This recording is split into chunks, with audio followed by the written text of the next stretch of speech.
백석문화대학교 학생 여러분 반갑습니다. 학생생활상담센터입니다. 오늘 진행할 프로그램은 열린상담실 프로그램입니다. 열린상담실이라는 제목만으로는 어떤 프로그램인지 상상이 잘 안 되실 것 같은데요. 열린상담실이 무엇이고 어떤 내용이 진행될지 차근차근 설명해 드리겠습니다. 궁금한 점과 문의사항은 화면 하단에 있는 번호로 연락 주시면 친절히 안내해 드리도록 하겠습니다. 본격적인 진행에 앞서 여러분들께 열린상담실 프로그램이 무엇인지 설명해 드리겠습니다. 보편적으로 심리상담에 대한 생각을 떠올리면 조용하고 한적한 곳에 위치한 상담센터, 그리고 센터 상담실에 앉아 도움이 필요한 누군가를 기다리는 상담사의 모습을 떠올리기 쉬울 겁니다. 하지만 위기에 빠진 사람 중에는 어떻게 도움을 받아야 할지 모르는 사람도 있고 심리상담의 존재 자체를 모르는 사람들도 있습니다. 이처럼 어려움에 처한 학생들이 알아서 상담센터를 찾아올 때까지 기다리기만 해야 한다는 문제가 존재합니다. 실제로 2022년 백석문화대 신입생 대상으로 진행된 실태조사에 따르면 학생생활상담센터가 어디에 있는지 알고 있는지에 대한 문항에 무려 70.3%의 학생들이 전혀 모른다고 대답했습니다. 그리고 개인적인 문제나 어려움으로 상담을 받은 적이 있는지 확인한 문항에 대해서는 대부분의 학생이 없다 라고 답하거나 3회 이하라고 답한 것을 확인할 수 있었습니다. 이처럼 어려움이 있으나 심리상담의 도움을 받지 못하는 경우가 대부분이고 심지어 학생생활상담센터의 존재 자체를 모르는 경우가 많습니다. 때문에 적극적으로 상담센터를 알리고 전문 상담 서비스를 이용할 수 있는 방법을 안내하여 보다 많은 학생들을 돕는 방법을 고민하게 되었습니다. 열린 상담실 프로그램은 이러한 필요성에 따라 계획되었고 상담센터를 소개하고 이용 방법을 안내하는 프로그램입니다. 따라서 이번 시간에는 학생생활상담센터를 소개하고 심리상담이 무엇인지 그리고 어떻게 이용할 수 있는지에 대해 자세하게 안내해드리고자 합니다. 먼저 프로그램 목차를 알려드리겠습니다. 우선적으로 학생생활상담센터에 대해 소개하고 심리상담이 무엇인지, 집단상담이 무엇인지, 심리검사가 무엇인지, 그리고 센터에서 진행되는 프로그램 중 멘토링 프로그램이 무엇인지에 대해 설명해 드리도록 하겠습니다. 마지막으로는 센터 이용 방법에 대해 안내하며 프로그램을 마치고자 합니다. 이제 학생생활상담센터에 대해 소개해 드릴 텐데요. 학생생활상담센터는 여러분들의 대학생활 적응과 정서적 안녕, 자기 이해, 자아 성장을 지원하기 위한 곳입니다. 상담센터는 은혜관 201호에 위치해 있으며 대학생활 혹은 자기에 대한 고민이 생겼을 때 언제든지 방문해 주시기 바랍니다. 학생생활상담센터에서는 심리상담, 심리검사와 같은 전문 상담 서비스를 제공하고 있습니다.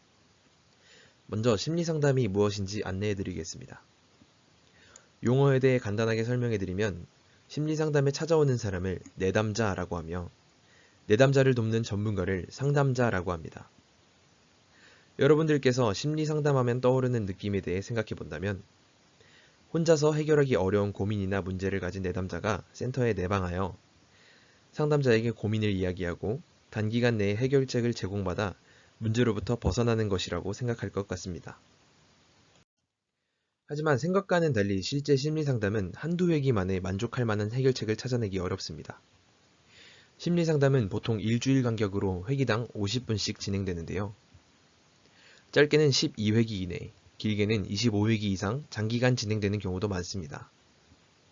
심리상담으로 도움을 받는데 필요한 시간이 사람마다 다르고 경우에 따라서 장기간 진행이 필요한 이유가 있습니다. 짧은 시간 내에 심리상담에 대한 여러 궁금증을 풀어드리기 어려울 수 있지만 심리상담에서 이루어지는 일들에 대해 설명을 들으시면 이해하실 수 있으리라 생각합니다. 상담에서 진행되는 구체적인 과정들을 소개하기 전에 심리상담의 다양한 형태에 대해 이해하시면 좋을 것 같습니다. 보통 심리상담이나 심리치료와 같은 단어를 들으시면 심리적인 문제로 발생하는 증상이나 정서 문제와 같은 뚜렷한 문제들을 가진 사람들이 받는 과정이라고 생각하기 쉬울 겁니다. 하지만 실제로 이루어지는 상담은 심리적인 문제가 있는 사람을 위한 상담만이 있는 것이 아닙니다. 특별한 문제 없이 학교나 직장에 잘 적응하던 사람들이 갑작스럽게 경험하는 충격적인 사건들, 예를 들어 부모나 연인의 상실, 천재지변이나 교통사고 등으로 생기는 후유증 등과 같은 사건들은 정상적으로 잘 지내던 사람들에게도 커다란 타격을 주어서 불안정한 심리 상태를 경험할 수 있게 만듭니다. 이런 상황에 놓인 사람들도 심리 상담을 통해 얼마든지 도움을 받을 수 있는 기회가 있습니다. 또한 당장 일상생활에 영향을 주는 심리적인 불편함이 없는 사람들도 심리적인 성숙이나 성장을 위해 심리 상담을 받는 경우가 있습니다. 한 사람의 어린 시절 상처나 트라우마로 인해 남게 된 상처는 마음의 일부분을 어린아이인 채로 남겨둡니다. 이렇게 어린아이로 남겨진 해결되지 않은 마음을 성인이 된 현재 시점에서 다시 꺼내보고 다시 정리하여 마음의 한 부분을 위로하고 성숙하도록 돕는 상담이 진행될 수 있습니다. 이와 같은 상담의 형태는 정확히 구분되기보다는 앞서 설명드린 심리 상담의 유형들이 혼합되어서 나타납니다. 예를 들어 심리적인 문제가 생긴 내담자가 위기 상담으로 상당 부분 회복되어서 이후 성장을 위한 상담으로 이어지거나 성장을 위해 상담에 참여하던 내담자에게 갑작스러운 사건이 발생해 위기 개입을 위한 상담 혹은 효과적인 대처를 위한 해결 중심의 상담이 진행될 수 있습니다. 상담의 형태가 다양한 만큼 상담에서 다룰 수 있는 상담의 주제도 굉장히 다양한데요. 과거부터 최근까지 많은 사람들이 어려움을 토로하는 우울, 무기력 같은 정서적인 문제에서부터 성적 문제 같은 학교생활 문제, 졸업 후 취업 고민과 진로 고민, 가정에서 벌어지는 갈등 상황 때문에 겪는 심리적인 어려움, 대인관계에서 경험하는 실패 경험 등과 같이 다양한 주제가 상담의 주제가 될 수 있습니다. 그 밖에 제가 소개한 상담 주제에 해당하진 않지만 어려움의 정도는 객관적으로 판단할 수 없는 주관적인 영역이기 때문에 자신이 느끼기에 어렵고 고민이라고 생각이 된다면 얼마든지 상담의 주제가 될 수 있고 상담을 신청해 도움을 받으실 수 있습니다.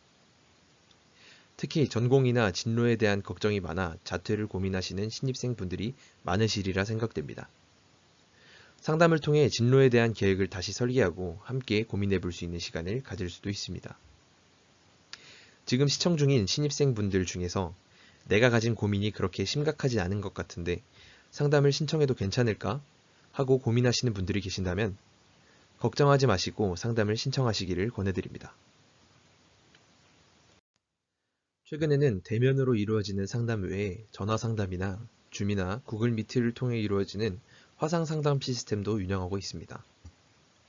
외출이 제한된 상황에서도 다양한 환경에서 상담이 진행될 수 있고 온라인 링크를 통해 간단하게 상담 신청이 가능하게 되었습니다. 심리상담 외에 심리검사도 전화나 온라인 화상으로 진행이 가능하기 때문에 관심 있으신 학생분들은 부담 없이 신청하시길 바랍니다. 이제 심리상담이 이루어지는 과정을 소개해 드릴 텐데요. 설명에 앞서 심리상담은 지금부터 제가 설명하는 내용들보다 복잡하고 다양한 과정들이 포함됩니다. 이해를 위해 간략하게 소개해 드립니다. 심리상담에서 이루어지는 수많은 작업 중에서 일부분만 소개해 드리는 점을 염두에 두시면 좋겠습니다. 여러분들이 심리상담을 신청하시게 되면 본격적인 심리상담이 진행되기 전에 접수면접이라는 과정이 이루어지게 됩니다. 접수면접이란 심리상담을 신청한 내담자의 어려움을 구체적으로 파악하고 현재 가진 문제에 영향을 미칠 수 있는 성장 배경, 가족관계, 친구관계 등을 확인하는 과정입니다.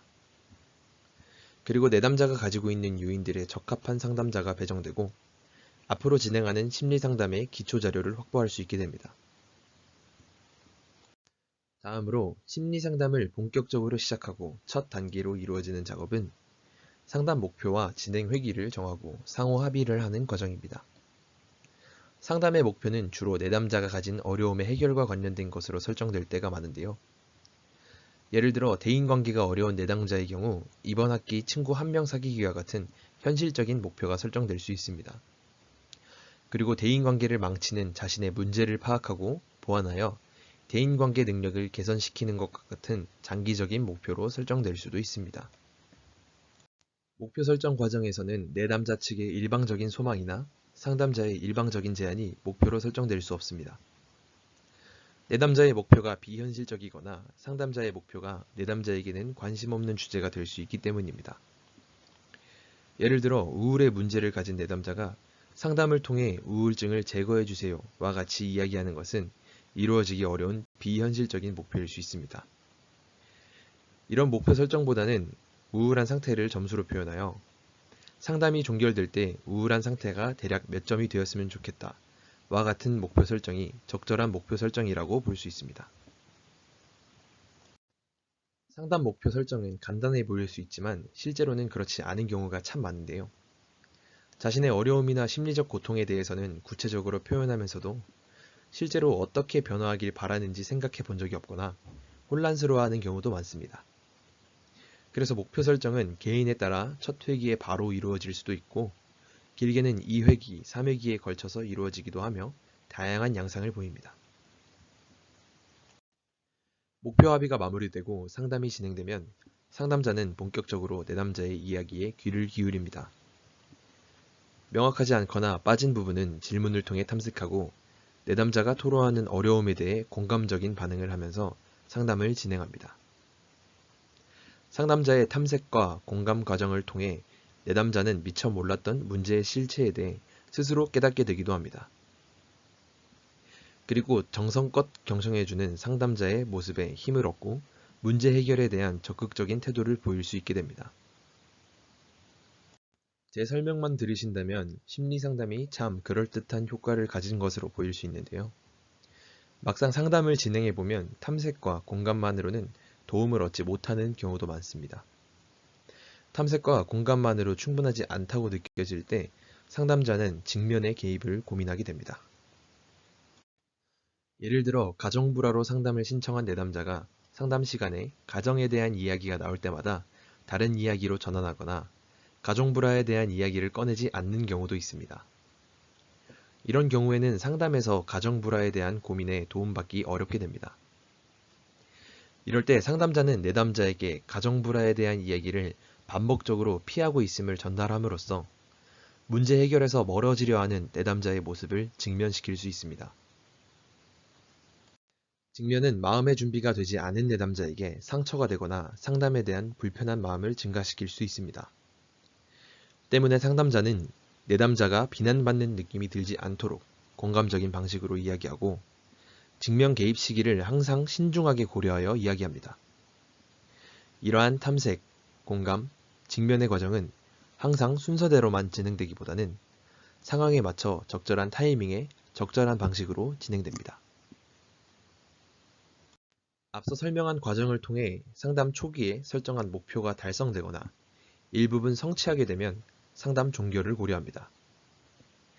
내담자가 느끼기에 아직 준비가 덜 되었다고 느끼거나 상담자의 소견으로 종결 시기가 적절하지 않다고 판단되면 새로운 목표나 기존의 목표를 가지고 상담 진행을 연장하게 될 수도 있습니다.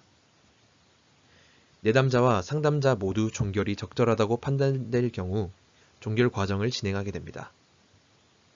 종결 과정의 준비는 상담을 통해 도움받은 것들을 정리하고 종결 후의 생활에 대해 논의합니다. 종결은 내담자와 상담자에게 이별에 대한 아쉬움과 같은 다양한 감정들을 불러일으킬 수 있습니다. 갑작스러운 종결을 피하기 위해 종결 준비를 위한 회기를 2에서 3회기 정도 진행하면서 이별에 대한 감정을 다루게 됩니다. 종결 후 일정 기간이 지나고 추수 상담을 진행하여 종결 후의 생활에 대해 점검하는 시간을 가질 수도 있습니다. 종결 과정을 통해 내담자는 상담사 곁을 떠나서 상담을 받기 전과 마찬가지로 홀로 자립하고 심리적으로 독립하는 과정을 겪게 됩니다. 여기까지가 심리상담에서 주로 이루어진 과정이라고 볼 수 있고 학생생활상담센터에서 이루어지는 다른 전문 상담 프로그램에 대해서도 안내해드리겠습니다. 지금까지 안내해드린 심리상담은 1대1로 이루어지는 개인 상담이었는데요. 여러 명이 함께 참여하는 집단상담 프로그램도 상담센터에서 운영하고 있습니다. 집단상담의 형태나 주제도 다양한 유형이 있습니다. 본 센터에서는 구체적인 상담 주제를 가지고 진행하는 집단상담을 실시하고 있습니다. 크게 심리적응, 대인관계, 자아성장의 3가지 카테고리로 분류하고 진행하고 있는데요. 대면 집단상담과 비대면으로 진행되는 온라인 화상 집단상담 프로그램도 운영하고 있습니다.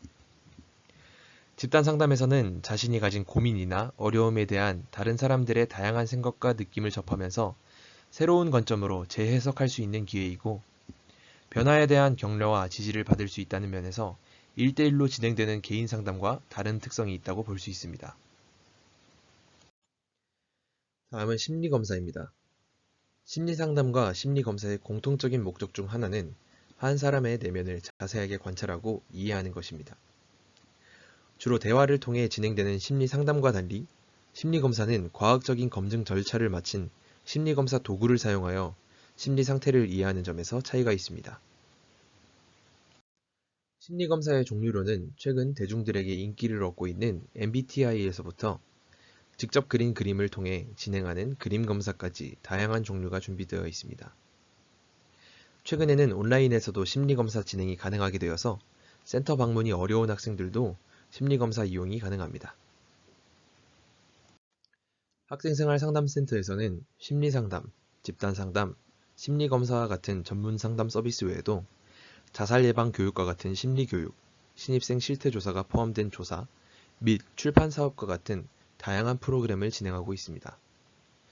그중 신입생 적응 지원 멘토링 프로그램 베프에 대해 소개해드리겠습니다. 멘토링 프로그램 베프는 신입생 대상으로 멘티를 선발하고 재학생 대상으로 멘토를 선발해서 멘티와 멘토 간의 만남을 통해 학교 생활 적응과 학업에 대한 동기부여를 지원하는 프로그램입니다.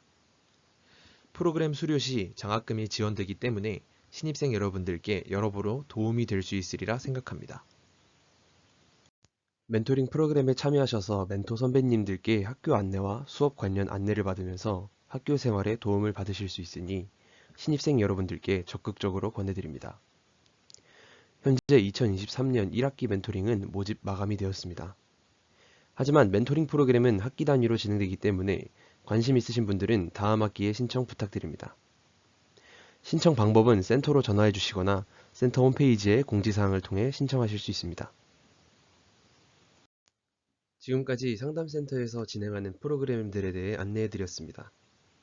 학생생활상담센터는 은혜관 201호에 위치하고 있고 평일 오전 9시에서 오후 6시까지 운영하고 있습니다. 심리상담이나 심리검사에 관심이 있으신 분들은 센터로 방문해 주시거나 전화로 문의해 주시기 바랍니다. 신청 절차 없이 간단한 상담을 원하시는 분들은 센터 홈페이지의 온라인 상담 게시판에 고민이나 걱정을 작성해 주시면 전문 상담사를 통해 답변 드리겠습니다. 마지막으로 센터 홈페이지 이용에 대해 간단히 설명드리겠습니다. 백석문화대 홈페이지에 접속하시고 사이트 하단부에 부속기관 목록 중에 학생생활상담센터가 있습니다. 텍스트를 클릭하시면 상담센터 홈페이지로 연결됩니다. 상담센터 홈페이지에 접속하시고 커뮤니티 메뉴를 클릭하시면 백석문화대 온라인 상담실 게시판이 있습니다. 게시판을 통해 간편하게 심리상담을 받으실 수 있습니다. 카카오톡 채널 상담도 가능합니다. 카카오톡 상담 돋보기에 백석문화대학교 학생생활상담센터를 검색하여 플러스 친구로 등록하시고 1대1 채팅으로 상담을 요청해 주셔도 됩니다.